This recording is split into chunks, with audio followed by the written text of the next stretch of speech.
Woo! Come on back on Texas football, the tailgate edition. It's game day, Jerry. I'm CJ Vogel. This is Jerry Hamilton. Of course, the Texas tailgate brought to you by Hargrove Roofing. Know who's on your roof. Before we get into things, Jerry, a quick word from our title sponsor for today. Hargrove Roofing. It doesn't get any better than this, guys. Thank you very much to our friends over at Hargrove Roofing for being the title sponsor of the Texas tailgate today. With offices across Texas, including Austin, as well as Louisiana and Arkansas, Hargrove Roofing will take care of all your roofing needs. Plus, they are Longhorn friendly to the max with partners like former defensive tackle Stevie Lee, who also makes Monday appearances on Texas Football live stream. They're the most pro burnt orange roofing company out there, bar none. No one wants to turn their home over to a company they can't trust, so call Hargrove today for a free, no strings attached roof inspection. And here's the other thing. When they're working on your roof, you can talk ball with these guys, right? I mean, that's the main thing. You can talk ball with the guys at Hargrove Roofing. So just call 512-645-3202. Hargrove Roofing, know who's on your roof, and you can talk ball with them as well. Absolutely. It's a great day to talk ball, a great day to watch ball. Of course, Texas is about 4 hours away from kickoff up there in Lexington, Kentucky. We'll hear from Jeff Howe here in a little bit. He is on the scene in Kentucky for this game as well. A lot going on right now. LSU fighting to come back from a 7-point deficit. 3.5 minutes left there. South Carolina, Lenore Sellers just threw an interception to Oklahoma. Oklahoma defensively looks good. Offensively, still a bit of a mess. But, Jerry, I mean, a lot going on in college football today. Georgia Tech trying to stay undefeated as well. Yeah. What do you have your eyes on? Yeah, look, I've had my eye out. I've been watching a lot of the LSU Vanderbilt game because the Vanderbilt game is just 2 weeks away now after today. And, look, Clark Lee, really well-coached team. Diego Pavia is just a winner. The guy is just a winner. LSU just punts the ball away again with 3.5 minutes to go, down 31-24. I mean, look, this would be a huge win for Vanderbilt football. I mean, if you told me 3 years ago, in chat 3 years ago, that Vanderbilt would beat Alabama and LSU at home in back-to-back seasons, people would have said, this guy's nuts, get him off the air and never let him talk about football again. But here we are. Georgia Tech up 20-10 on Duke, who's Mensah, the quarterback at Duke's a really good transfer from Tulane. But Georgia Tech, this will be a big win for them. Stay 7-0. 7-0, yeah. Hey, because after Carson Beck did Carson Beck things last night, Georgia Tech, the ACC needs some help. Because Carson Beck's got another stinker left in him. He's good for 2 complete stinkers a year. We've talked about it. Michigan beating Washington 24-7. Obviously, Oklahoma 17-7. South Carolina's offensive line is just so porous. And by the way, Oklahoma, first game all year, they've ran the ball effectively with the running backs. That says a lot for me because Texas defense was not going to allow that. And if they played Oklahoma today, they wouldn't have allowed that. But the Oklahoma running backs have combined for 22 carries for 142 yards today. Why do I mention that? Because Kentucky ran the football effectively in the 35-13 loss to South Carolina. So that negates Seth McGowan and Dante Dow for me because Oklahoma can't run the football on anybody in between the tackles, yet they are against South Carolina. It's been very surprising to see that aspect of their game, Jerry, has been completely vanished so far this year. On top of that, Vanderbilt just had about a 40-yard run to get into the 20-yard line or so on LSU. It looks like, to your point, Vanderbilt going to come away with the victory at home over LSU. Quite the win, quite the program-building moment once again for Clark Lee there. We also saw it's October 18th. We talked about this before we went live, but we got our first Heisman pose. Of the year coming from Diego Pavia. So Texas will get to see him up close and personal the first week in November. I'm excited for it because that is a game where I think Texas a little bit last year kind of looked at it and said, hey, we just escaped with the win. It should have been a 17-point win, ended up being a 3-point win. And a lot of folks talked about it, going into the playoffs. Is Texas for real? We'll talk about it obviously with the week leading up. But look, that seat in Baton Rouge getting a little hotter for Brian Kelly as well. So. And by the way, Vanderbilt has Missouri at home next week as well. So back-to-back physical games, LSU physical game, Missouri coming to Nashville next week. Wow, in a ranked game, assuming Missouri beats Auburn today. Missouri and Vanderbilt in a ranked game in 2025. There you go in Nashville. So 2 physical games in a row, prior to Texas, to the trip to Texas. Something to know there. But yeah, today, CJ, I said this yesterday, getting into today's game. Oklahoma just scored again, 23-7. I said this, and I actually wanted Oklahoma to bounce back. That would have been a bad look for Texas if they stunk up the joint, because Oklahoma has losses coming the week after Texas. But I said this yesterday on the afternoon live stream with Marcus Myers and Bobby. Kentucky rush defense has given up 178, 180, and 220 in their 3 SEC games. That's 178 to South Carolina, 180 to Austin Simmons-led Ole Miss, 210 or 220 to Georgia a week ago. So those are big numbers, because those are not teams that run the football exceptionally well. Every quarterback's had 44 yards or more rushing in SEC games against the Kentucky defense. That leads us down the path of Texas should run the ball effectively against Kentucky. Yeah. And as long as you don't commit the self-inflicteds and get yourself behind the chains. And that's the thing. A solid run game should allow you to stay ahead of the chains, Jerry. I did want to pivot a little bit towards the Texas-Kentucky game I mentioned. Now about 3 hours, 45 minutes away from kickoff. We'll see what channel Texas actually starts on this evening, of course, with Texas A&M and Arkansas on whether or they push that game back 2 hours. We'll see, of course, because those games were supposed to follow in line on the same channel here. But altogether, I did want to bring up the injury report, because we did get our 3rd injury report of the week. The Friday update here, you see it. You see C.J. Baxter out, Aaron Butler, Xavier Filsaime, Cole Hudson, and Connor Stroh all will not be suited up this evening for the Longhorns in Lexington. Murad Watson remains questionable. Right now, I don't have any new information in regards to whether or not he will be suited up and active this evening. I do believe it'll be a game time decision. We will see, however, a final injury report coming about 2 hours or so before kickoff. So we'll have that updated over on ontexasfootball.com.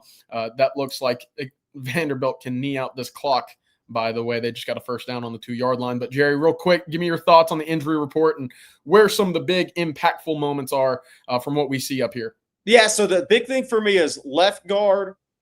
Who is your number 2 left guard in this game? Because, honestly, it was probably Cole Hudson. Yeah. Your 2 and 3 were Cole Hudson and Connor Stroh. Well, 2 and 3 are out. So if Nick Brooks has to leave the game, I assume it's Nate Kibble. We have not heard for sure, but Nate Kibble is more than likely your backup right guard and left guard this week for this game. So that is a play away from Nate Kibble having to play extended time for the first time in his career. Daniel Cruz, your backup center.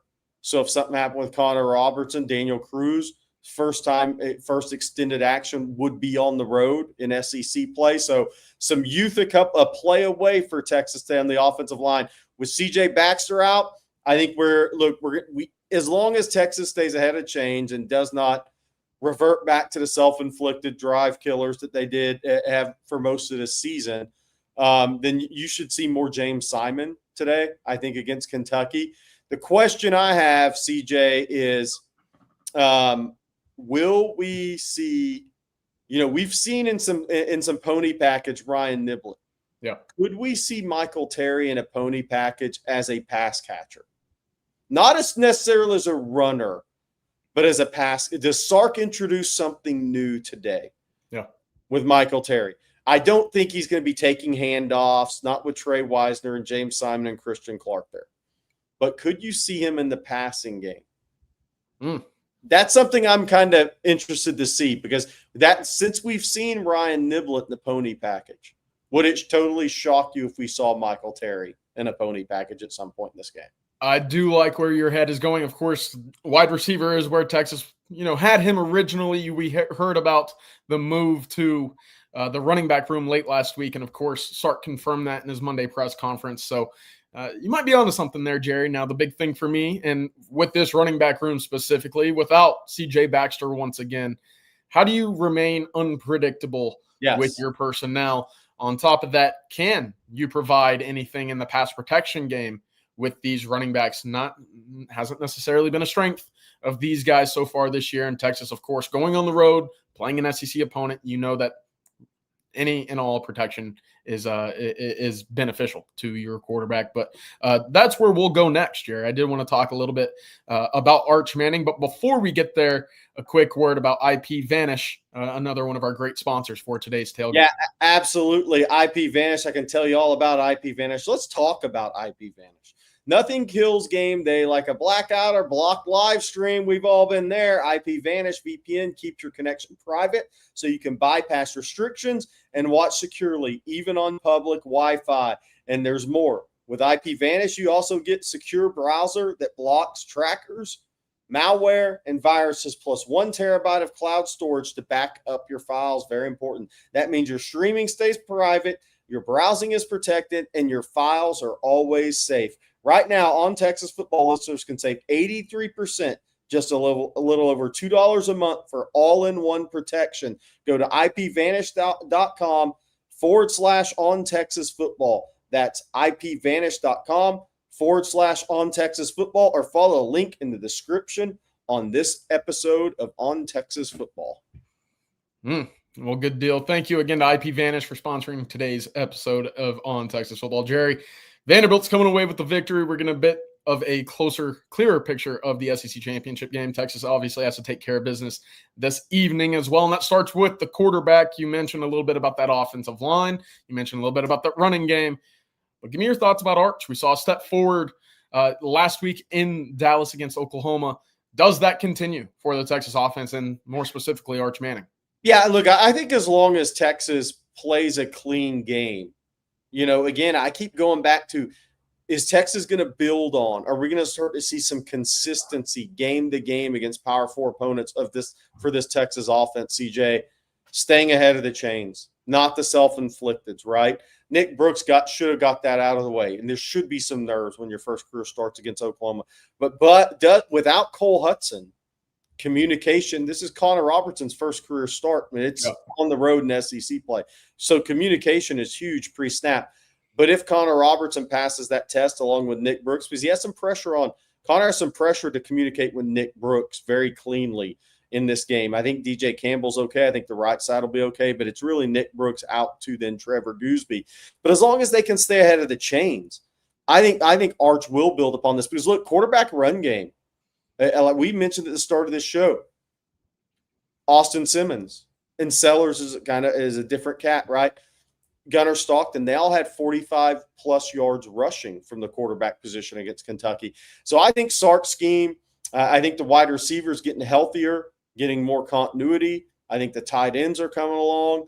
As long as the offensive line is clean with their communication, as long as Texas plays in front of the chains, I do think Arch Manning will have a good game today. Now, here's what I'll say, CJ. We talked about this a little bit.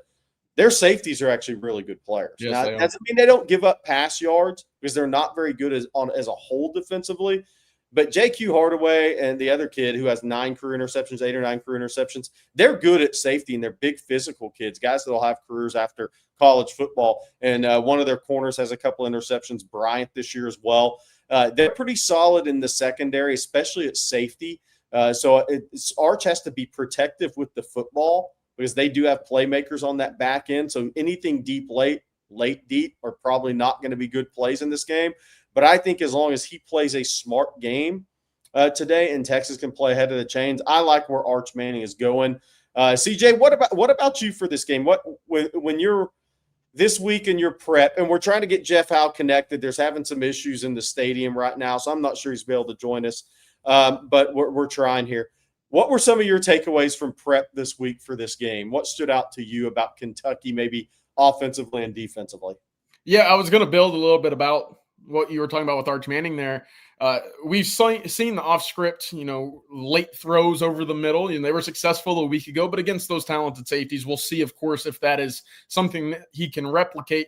Kentucky doesn't get a lot of pressure on the quarterback. That's not their MO, right? And they're dead last in sacks. They're dead last in tackles for loss. It's going to be kind of night and day from what the pressure and havoc felt like against Oklahoma a week ago, in which Arch, I thought, did a great job of extending plays, escaping sacks, finding positives. It's going to be, in my opinion, a little bit of a breath of fresh air and what should be a cleaner pocket. Now, we'll see, of course, with Connor Robertson and Nick Brooks up front, how does that protection maintained. But that's really the thing for me is the havoc and pressure should not necessarily be what Arch was living under a week ago. And as a result, Jerry, I do think that the Texas offense should be able to establish some of those longer developing plays down the field that Sark like to call very early on in this season. So that's one thing for me defensively. And we've talked about this a little bit. Texas, just make sure that Kentucky has to go down by down, almost yard by yard, all the way down the field. The explosives, again, is not something Kentucky majors in as an offense. They're last in the SEC in plays of 10-plus yards, 20-plus yards, on and on and on. That's not their MO offensively. So that's important. And you've talked about the running backs for Kentucky. That running game is obviously what they want to do. Seth McGowan, Dante Dowdell, they get going. And Texas is going to have to tackle and play a very clean game in open space. That's the big key for me defensively. Yeah, look, and that's it. First down defense for Texas, I think, is the whole enchilada today. If they can be sound and really successful on first down defense against the run, then Cutter Boley will put the ball up for grabs in this game. And I do think South Carolina, who may not be good against the run, but Dylan Stewart and those guys can rush the passer. Yeah. They had 6 sacks against Kentucky and a number of pressures, and Cutter Boley was throwing that ball up for grabs. Cutter Boley's games, in his games he's played, now some was last year as a true freshman, even against Texas, but in his games against Power 4 opponents, 2 touchdowns and 7 interceptions in his career. He did throw for 160 last year in the second half against Texas as well. So he did, and he did. He connected some, but 2 touchdowns, 7 interceptions. And I do think under duress, him being a young quarterback and not having elite weapons, I do think he tends to have to put the ball up for grabs at times. So it's something I'm watching in this game. I could see Jelani McDonald, Michael Taft, some of those guys building on last week and having some opportunities to pick the football off in this game, as long as Texas is solid on first down run defense. I really think that's the key, because Seth McGowan's a really good player. He was good coming out of high school, out of Petite, had some trouble with the law at Oklahoma, ended up at New Mexico, and now at Kentucky, a guy that may end up playing in the NFL. And Dante Dowdell is not a bad player, the backup running back either. They're bigger physical guys. Kendrick Law is their best wide receiver, a guy that Texas loved coming out of high school, out of Shreveport area, transferred from Alabama, only 9.2 yards per catch. Ja'Cory Macklin, the number 2 receiver. Hardly Gilmore, one of the best names out there, is their number 3 receiver. But they haven't had the explosive, game-changing playmakers this year to really make you pay for bringing the extra guy in the box and putting pressure on the quarterback. Yeah, last year's Dane Key, obviously Barron Brown's been a big name for them. Macklin's still talented. He had a massive year at North Texas prior to moving over to Kentucky. So Texas will have to be wary of them, obviously. But I did want to move over to answer some of these questions in the chat real quick. We'll take this one from Tracy Jackson. Jerry, I'll toss it over to you. Do y'all think Vandy is good enough to remain, up front and solid in the SEC once Pavia leaves for the NFL after this year? What kind of step back, or do you see that, sustainability in Vanderbilt? Here's what I would say to that, because in the chat people have said, hey, Clark Lee for Penn State, when somebody's asking to pass Clark Lee at Florida or another job. You will know, Ian, Clark Lee's played at Vanderbilt, right? Him and his GM, Barton Simmons, went to high school together. I've worked with Barton at 24/7 before he went on to the college ranks at Vanderbilt, his hometown. You will know what Clark Lee thinks about what's next at Vanderbilt, if he stays or not, because he's going to have opportunities to go. And I'm not saying Penn State or Florida necessarily, but what if Lane Kiffin goes? You think Ole Miss wouldn't hire Clark Lee in a second if he had his agent call him? I mean, he's going to have opportunities to go other places. If he stays, it's more than loyalty. He's got to like what he has in life after Pavia, because he's a smart guy. He's a very intelligent guy. And I don't care where his allegiance lies with Vanderbilt. He knows the road gets tougher without Pavia. So if he stays, he really likes what he's got. I think we got Jeff Howe. Jeff is in Lexington. Jeff Howe, how you doing, Jeff? You guys got me? Can you hear me? We got you. It's spotty like Bobby was yesterday, but we got you. Okay. Yeah, I don't know what it is about the Commonwealth of Kentucky. It's spotty, but I'll give you guys what I can. Hey, Rupp Arena gets all the Wi-Fi. You probably should have gone in there. Well, Jeff, tell us what it's like out there. You've been around the stadium. You've been around campus, obviously making the drive up there. What's the atmosphere like up there in Lexington? Slowly starting to pick up. Probably not as lively as some other stops we've had or will have in the SEC, but Bobby mentioned this on the board, man. Big Blue Nation came to parties, so they're starting to get with it, but not lively yet, but it's getting there. Hey, the Bourbon Trail's not too far up the road, isn't it? Just saying. Man, I'll tell you what, they take their bourbon and their horse racing very seriously in the Commonwealth. I didn't know that until walking around a little bit. And they had a basketball open scrimmage last night. I think had like 15,000 at it. Not the sellout, but 15,000. So I think a few guys, Jason Watts, who's in the chat, I grew up with him, a hooper like me, was there last night. By the way, I need to mention this for the chat. I know it's football season, and I know that's what matters. Texas beat SMU in a closed-door scrimmage for the podcasters, getting the air quotes. Texas basketball, and they sat out the two bigs, Matas and Lucina, nothing major. They set them out in this scrimmage with minor stuff. Texas basketball beat SMU. SMU's pretty good now. SMU was headed to the tournament before the point guard got hurt last year, and he's back. SMU had all their guards today, plus their big. Texas had 5 players in double figures. The guards and wings played well, shot it well from what I understand. Nick Cody played well, probably the most improved player. But Texas basketball beat SMU in a closed-door scrimmage today in Austin without Matas or Lucina. So good news there for Sean Miller and the Texas basketball squad. Yeah, absolutely. And it'll be fun to follow this year in year one for Sean Miller. We have seen a couple scores go final. LSU. Yes. 2 losses now in the SEC. Woo! They fall to Vanderbilt. Jeff, I don't know if you had that one on your bingo sheet coming in this weekend. Georgia Tech able to stay undefeated this year with a win over Duke as well. And it looks like Oklahoma now up 24-7 on South Carolina. It looks like they'll be able to rebound after the humiliating defeat in Dallas last week. Jeff, give me your thoughts on some of the action I hope that you've been able to keep up with so far this afternoon. Yeah, you called it moving day in the SEC, and that's pretty much what we've got today. Man, LSU's got all kinds of problems. Vanderbilt's a good football team, but LSU's got problems. They got offensive line problems. And, you know, Vanderbilt – look, Kentucky's not as good as Vanderbilt, but the way Vanderbilt won that game, in the back of my mind, there's a path for Kentucky to win this game tonight against Texas. And I think it's doing kind of what Vanderbilt did. If you can just, extend drives, shorten the game, use your run game, they got a chance to do it. South Carolina is another team that's struggling, so I'm not shocked Oklahoma went on the road and got that win. I really want to see what kind of fight Ole Miss puts up against Georgia. And then, Diego Pavia, Jerry, is going to get some Heisman love, but, Ty Simpson's got a chance to separate himself a little bit in that race tonight. Yeah. No, I agree. If Sean Miller, somebody's asked, but if Ty Simpson has a big game against Tennessee tonight, and he should, honestly, I don't think Tennessee's really good on defense. Both their corners not being out, I think this is the game it's going to get them with Jermod McCoy and Ricky Gibson not playing. That is big against Alabama. So I think Ty Simpson, if he has a big game tonight, that's kind of amazing too, after the way their season started. Yeah. If he has a big game and they beat Tennessee tonight, that's there was a lot of people thought Kalen DeBoer was going to get ran out of town. There was, in fact, Alabama fans that said if she won the Powerball, she was going to use the buyout money. She was going to use part of her money to buy out Kalen DeBoer.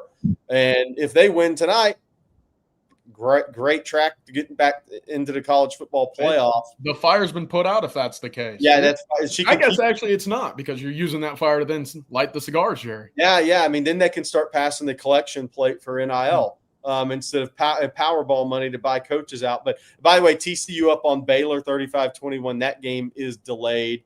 Hey, by the way, Jeff, we mentioned this earlier. It's a big win for Georgia Tech, because Carson Beck did his normal Carson Beck things last night that he will do twice a year. So Miami took an L against Jeff Brom. Does he become a sleeper for a Florida? Does he become a sleeper for a Florida job? Or does Ole Miss just go hire Jeff Brom if Lane Kiffin goes to Florida and keeps the offensive football and play calling at a very high level? I know Brom's a Louisville grad. But we'll see. We'll see. But Braun may be coaching his way up a little bit right now. I'm sure you saw this stat as well last night, Jerry, after this win, or after that win last night for Jeff Brom. As an unranked team playing a top 5 opponent, Jeff Brom at Louisville now 5-0. Woo. Yeah. Woo. Get your guys up for big games. Doesn't get much better than that. You get him up for big games. And by the way, his defense, everybody talks about his offense, but his defense, really impressive. By the way, anybody know how many interceptions Carson Beck's thrown in his last, 20 starts of college football? Ooh, I like this game. I'll guess 33. No, not that quite that high. 19.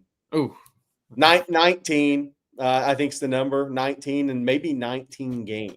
Well, that guess should give you an indication of where my gambling guesses have gone today. Not great. Washington was not the play. We'll see if Ole Miss has +7 in them. But, Jerry, we got to talk a little bit of ball with Jeff Howe just now. Before we move forward and field some more of y'all's questions, let's talk a little bit more ball about Hargrove Roofing, our great title sponsor for today. Yeah, thanks very much to our friends at Hargrove Roofing for being the sponsor of the Texas Tailgate, with offices across Texas, including Austin, as well as Louisiana and Arkansas. Hargrove Roofing will take care of all your roofing needs. Plus, they're Longhorn friendly. With partners like former defensive tackle Stevie Lee, they're the most pro burnt orange roofing company out there. No one wants to turn their home over to a company they can't trust. So call Hargrove today for a free, no strings attached roof inspection. Just call 512-645-3202. Hargrove Roofing. Know who's on your roof, and we love sponsoring Hargrove Roofing here at On Texas Football. Absolutely. Look, Brant's got it already figured out. Nice little roof over your head over there in the chat as well. Jerry, we'll go back to the chat. We got a couple more questions. I wanted to go back to Michael Terry, of course. Intriguing prospect out of Alamo Heights. How fast is he? Could he be that legitimate option, not just as a flex wide receiver, hybrid running back, but Jerry, does he have that top end speed in your eyes? He does. He has top end track speed, the 10.8, 10.85 at 210 pounds. Is he an explosive first 10, 20-yard guy? That didn't really show up on high school tape, right? But he's a bigger guy. But he has ride out speed at his size. I think the whole thing with Michael Terry, Bobby and I don't know, CJ, if you were in on this conversations coming out of high school with Michael Terry, you saw him, I went to see him, is if you're going to play running back at this level in the SEC, you have to be very physical on contact. Yep. And you have to understand how to keep those legs churning, and especially as a big back, because you're going to take hits in this league. So my question about Terry isn't so much about athleticism. It's about physicality.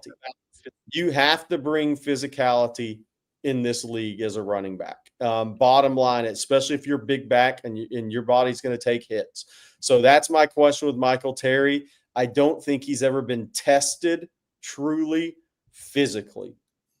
Now, assuming whenever that time comes, he's practicing at running back, but when he gets on the field, he will be tested physically because it'll be the hardest he's been hit in his life carrying a football. And 6'3", he's going to be running high. You got to be able to have a solid center of gravity there. Speaking of the running game, obviously we've talked about Nick Brooks at left guard, the insertion of Connor Robertson at center for Cole Hudson today. But I did want to go back, Jerry. What was kind of the situation with Nato? Why was he kind of in the fold going into the Ohio State week? And then obviously we've heard some stuff, but how much do you want to divulge into why he kind of fell out of favor here? Yeah, I think I think it's, playing through the whistle is one thing, but playing through 7 whistles is another thing. And being able to be assignment sound and pass protection and the communication part of it. So I think that's the main things there. And Sark kind of spoke about that in his own way at the press conference last week. Yeah, he did. It felt like it was subtly the reason that Sark added in there. We have a bold call here from Daniel. I love it. Spencer Shannon touchdown. That would be his first catch of the year, Daniel, if he in fact scores today. We will bring this back up in the post game if this happens. And I'm going to need you to give me some gambling picks if that's the case. On top of that, look, hey, that 2:30 slate starting up here soon, Jerry. Obviously, Georgia Ole Miss, I believe, is the big one. Yeah.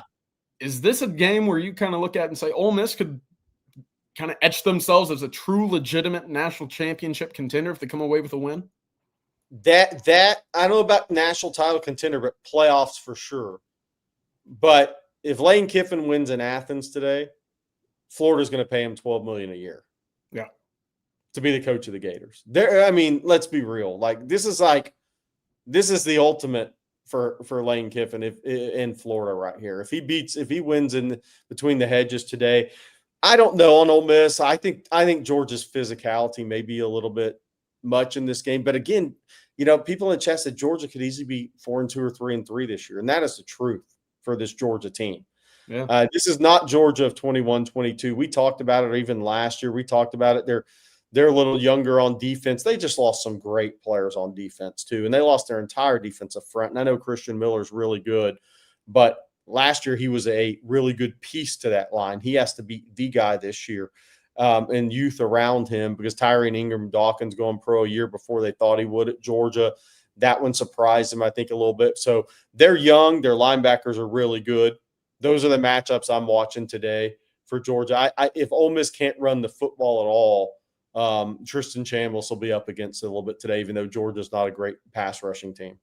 Yeah, they aren't indeed, which is pretty surprising given how they've recruited the front seven, etc. But we'll get to a few more questions. I know we're going to wrap up so we can get back to our football watching afternoon before Texas kicks off this evening. Got a couple more for you here. Jerry, Give me your thoughts on Dalen McCutcheon. This question from Shivam Patel. Great to see you back in the chat. Dalen McCutcheon, thoughts on his inclusion in the circle of trust so far as a freshman? No, I definitely think he's in the circle of trust. I think there's 5 guys right now that are for sure in that circle of trust. Obviously, it's Ryan Wingo, it's DeAndre Moore, it's Emmett Mosley, it's Parker Livingston, and it's Dalen McCutcheon. I think those are your 5 guys right now. I think after that, it's Khalif Lockett. So I think that's where we're at right now. I think Dalen McCutcheon's definitely in the circle of trust, as some people have started calling it. But yes, and I think you'll see Dalen McCutcheon on the field in some capacity today. I don't know how many reps, but he's going to play in every game for Texas. The interesting thing about this game, CJ, I got a question for you in the chat. How much 12 personnel do we see today, or does Sark try to spread Kentucky out a little bit more? That because they're not a great pass rushing team. Does it depend on how the offensive line plays early in this game with Connor Robertson at center? I kind of wonder how we're going to see Texas attack Kentucky today. Yeah, I am as well. And it's funny you ask, because I went back and I've been charting, the personnel yards per play success, the big plays, how Texas is moving the ball, why are they moving the ball. Funny enough, 12 of their 20 touchdowns with Arch Manning on the field have come in 12 personnel. I think they lean on that when they get towards the red zone just quite a bit. But here's the deal. Against Florida, against Oklahoma, I haven't liked what I've seen in that 12 personnel package. Against Florida, your 12 personnel package averaged 2.2 yards per play. Against Oklahoma, it was a little bit better. It was at 4.9, but when you spread out the field and you go a little bit wider against Oklahoma a week ago, you were at 5.6 yards per play in 11 personnel. And again, that's not stretching the field vertically, right? So that's going kind of those short, quick yardage plays time and time again. There's more success there. I think the big thing for me is when you go in 12 personnel, you have to run the football effectively. And you have to get opposing defenses out of that nickel base look. And right now, I don't think teams are respecting, one, the running threat of Texas offensively, but two, we haven't seen enough out of the tight ends to make them think that, hey, we really need to change personnel. So, and I think that goes hand in hand, because then you got a nickel guarding your tight end rather than a bigger linebacker where you might have a speed or athleticism mismatch. So I need to see more out of it right now. I think that obviously just starts with getting the run game going itself.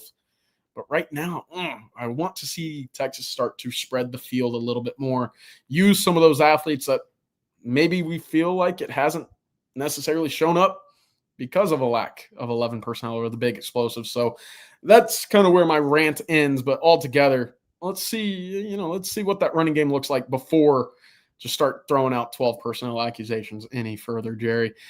That's where I stand. Yeah. Who's starting at OL today? Assuming there's no injuries in pregame, getting off the bus at the hotel, it's Gooseby left tackle, Brooks left guard, Connor Robertson center, DJ Campbell right guard, and Brandon Baker right tackle. The question is, with the offensive line today, if Nick Brooks had to leave the game, who would come in at left guard? I think it would be Nate Kibble. If Connor Robertson has to leave the game at center, obviously it's Daniel Cruz. So I think that's what we're looking at. Jaden Chapman, because when Gooseby left the game last week, it was Jaden Chapman at left tackle. We do not want to see what happens if Brandon Baker has to leave the game at right tackle, because that guy's playing left guard right now.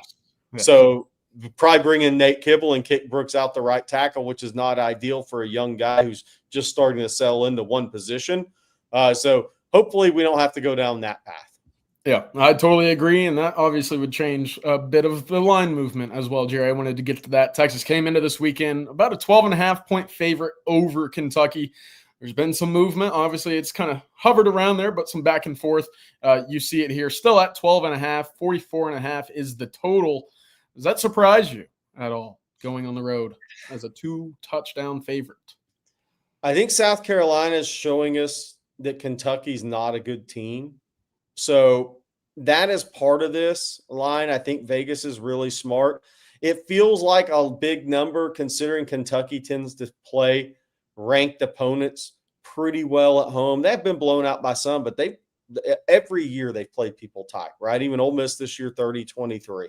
And that was a revenge game for Ole Miss. But they had an off week coming into this week as well. So Vegas really isn't showing much respect to Kentucky right now. Yeah. That they had an off week, they're a little healthier, and they still have Texas a 12.5-point favorite. I have 24-13. That's what I predicted. I mean, who knows how this game is going to go really, but 24-13 is kind of the area I'm in. Here's our predictions for today. Bobby at 20-10, Marcus Myers 30-7. CJ, you went 27-13. You and I are in the same ballpark on this. I actually think it could be a Kentucky late score too. Potentially. Yeah, I agree. In this. So I'm not sure. I see it being that way. I do think it's a third quarter game for sure, but I do think Texas can make it not so much a fourth quarter game and maybe Kentucky scores late. Yeah, the interesting part about all of those predictions, everybody for the most part around 7 to 15 points or so for Kentucky. So we'll see. Of course, not a lot of respect from Vegas for Kentucky, but obviously a lot of implications for what this Texas team will look like going forward. Jerry, we're going to wrap up here soon. Of course, Georgia and Ole Miss just kicked off. I do want to thank our game day sponsors. Of course, Hargrove Roofing being our title sponsor for today, IP Vanish as well. But be sure to stay up to date with what's going on later today as well. Flight by Yingling and Tito's, thank you very much for being a part of our game day package as well. You can be sure to tune in with us for the Watch With Us. Jerry will be on the call. I will be as well. We'll have a few other OTF members starting at 6 p.m. And then, of course, we'll be live the minute following Texas and Kentucky this evening. Be sure to stay up to date. We'll have more coverage, of course, over at ontexasfootball.com. And our Jeff Howe is on the site over in Lexington as well. Jared, before we get out of here. Yeah, I got some. Oh, yeah. Chat, we know we love to watch with us. CJ, is this your first watch with us? It is. Bring it. Marcus Myers is in for Rod Babers. Rod has F1 weekend responsibilities. Bring it for Marcus. I've told Marcus it gets hectic in the watch with us. Oh, y'all I can't wait. Y'all bring it to CJ and Marcus today. They got to experience the full chat. I'm in. I want to see how chaotic it gets. I feel I want to test myself, Jerry. How do I do under pressure? It's going to be exciting as we're talking about it. This is the emotional swings of every NCAA basketball tournament game I've ever been to as a watch with us. It's like the runs and the emotional swings. Yeah. I think everybody on the staff has been fired and rehired. I think multiple players have been told to hit the portal, but no come back. I think that's what makes the watch with us fun. All you guys in the chat and other fan bases that like to jump in when things are a little teetering. Yeah. That's when you see a lot of the other fans start to show up, but it's a lot of fun. It's the most fun I have on a weekly basis is to watch with us. Yeah, we'll see if Big Blue Nation chimes in at all this evening as well. But thank you for everybody that tuned in this evening. I guess this afternoon. We still got a lot of football still ahead of us, Jerry. Matthew behind the scenes, thank you very much. It looks like Georgia's about to roll down the field real quick. So back to watching some football. They went flea flicker on play 2 offensively and completed it.